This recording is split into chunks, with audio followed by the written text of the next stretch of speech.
I know we want to go to Q&A, we're running a little short on time, but you mentioned women before and that you don't like to mention women's issues, but I just did want to ask one quick question on that, since you did mention it. You say if we took away women's right to vote, we'd never have to worry about another Democratic president.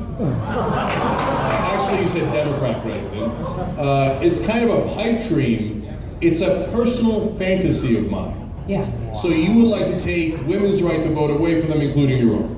I think it was a rash experiment, and I'm not sure it worked out, this women's suffrage business. Another hyperbole, or like the nukes economy?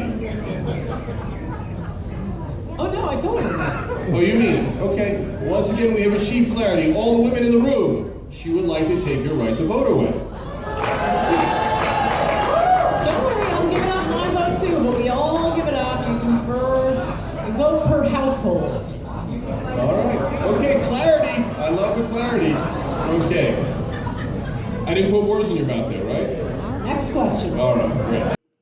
Wow, wow, wow. So once again, folks, Ann Coulter being Ann Coulter. What else do you think that she'd be able to say that would drive her readers, her followers, her detractors absolutely crazy? So she basically says women should give up their right to vote. And she says, I'll give up my right to vote as well. Because most of the time, women are voting Democratic. And I guess that's her play, basically, in terms of that. Now, she says she means it, but I personally think this is just something that she just says to get everybody into a tizzy, both from the left and as well from the right. So, with that being said, let's go and see what more Anne has to say, being asked questions from Cenk Uygur. We'll go to that video clip right now. So, for the next question. World, because America has been an amazing force for good in the world. One of the things that annoys me about immigrants coming in, the ones who immediately have grievances and start attacking America. Look, I'm annoyed enough when a 10th generation American attacks our country. You just got here, getting off the gangplank and attacking us. But that happens quite a bit, and it is immigrants piggybacking on the black experience in America. Immigrants, you're not black. The reason Americans are sensitive to race is because of slavery, because of Jim Crow. Yes, this country does owe something to black Americans. I'm not sure Democrats did it the right way. We don't owe anything to the rest of the world. Most of what we've done is rush around and save you from earthquakes and tsunamis and warlords, Nazis. Well, we've been such a force for good in the world. I wouldn't expect, don't expect Mexico to come save you when you have your next tsunami. So true. China to go in and stop. So true. So true.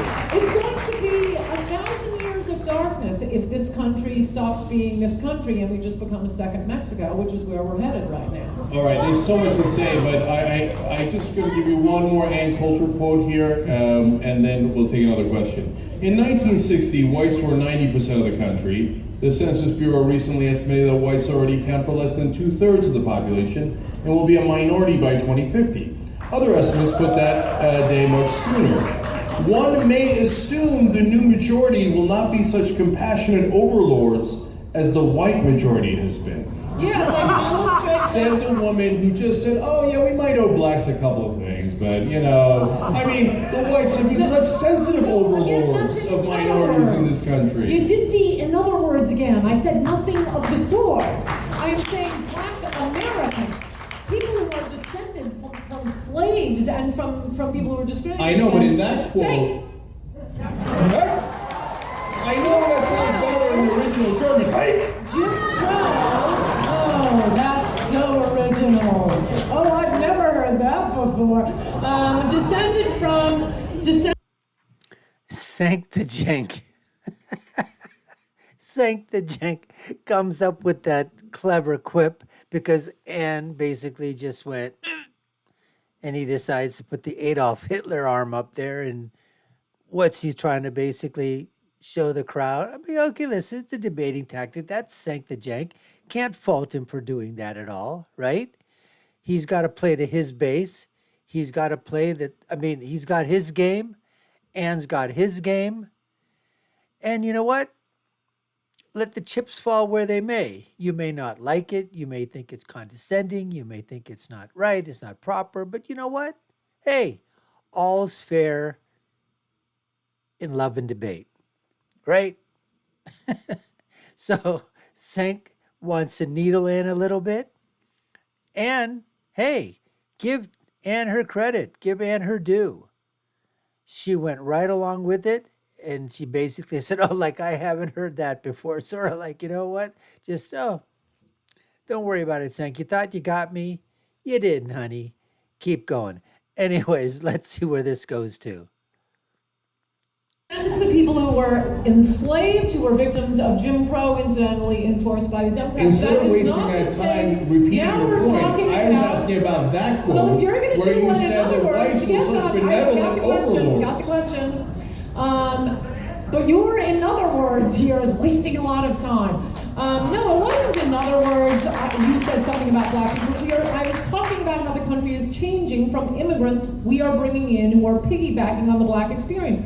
Will the new immigrant, my overlords, be as compassionate as the white overlords are? I think it was illustrated when you read that quote. When you got to, whites will be a minority, I heard the audience cheer.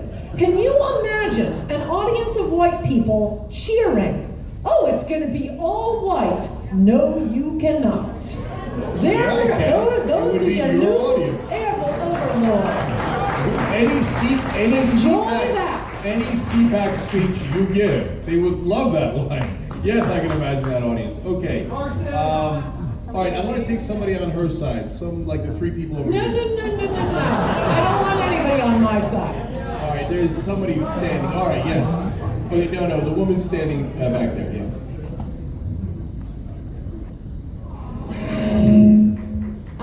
My dad and his four brothers have been doing construction in San Diego for my whole life, and just seeing the effects of millions and millions of low-wage workers driving down their wages. They cannot get a union job, as employers would rather hire really low-wage workers. And I'm just wondering, like, how can we drive the minimum wage up and start raising it? It is entirely a problem of immigration. Instead of dumping low-wage workers on the country and then artificially setting a high minimum wage, which leaves lots of people unemployed, do it the way Australia and New Zealand and other countries have done it. They look around the country, figure out, oh, we have a shortage of, surgeons over here, of journalists. Well, there's never a shortage of journalists, but in theory, over here. Great line there by Anne. Great line there by Anne. In terms of the journalists, shortage of journalists, let's import them. There's never a shortage of journalists. Let's continue. We'll bring in people who fill these particular slots. And the minimum wage in Australia and New Zealand is about $15 an hour. I mean, I haven't checked this recently, but roughly in the last year. Naturally, it's the law of supply and demand. Stop dumping low-wage workers on the country, and wages naturally rise because you have to compete with dollars to get those workers. I'd also add here, this is a problem where you do need a national solution. You can't just have like one construction guy or one farmer guy saying, well, the farmers, they're just lazy screw-offs. Buy a machine. They're machines that can pick strawberries. Very different. They can pick tomatoes. They can do all this work, but they're very expensive machines. No one farmer is going to do this out of the goodness of his heart. No one employer is going to do it out of the goodness of his heart. Take the cheap labor away, and they'll pay more. Okay, real quick clarification, because she asked about the minimum wage. Just real quick. So are you in favor of raising the minimum wage? Naturally, I'm in favor of it being naturally raised. So not by law? The iron law of supply and demand. So not by law? Not by law? In Australia. Not by law. So just be clear, the person who asked the question, the answer is no, not by law. Every answer is in another word. Right. No, but you just I said can it. answer. I just want to be clear. I think it was perfectly clear. It was unclear your fake version of my answer. Last question. Hi, Anne. So once again, classic Ann Coulter, classic Cenk, the Cenk, okay? Give and take. Cenk, you can tell, does not like Ann Coulter at all. He literally despises her. And I don't know what Ann's feelings are back towards Cenk the Cenk, but I'm pretty sure they're pretty much reciprocated. But I think Cenk really, really despises Anne and everything that she stands for. I mean, he really wants to go after her, but I think he's trying to sort of hold back to sort of not make it look like it's, the guy beaten up, okay, on the girl, so to speak. But he's coming after her pretty hard. And this last thing, as you saw, he literally was calling her a Nazi. All right. So take that for what it's worth. Anyways, we appreciate you taking the time to watch. You've been watching the Dr. Nasir Shaikh Show. I've been your host, Dr. Nasir. If you haven't done so already, subscribe to our channel if we've earned it.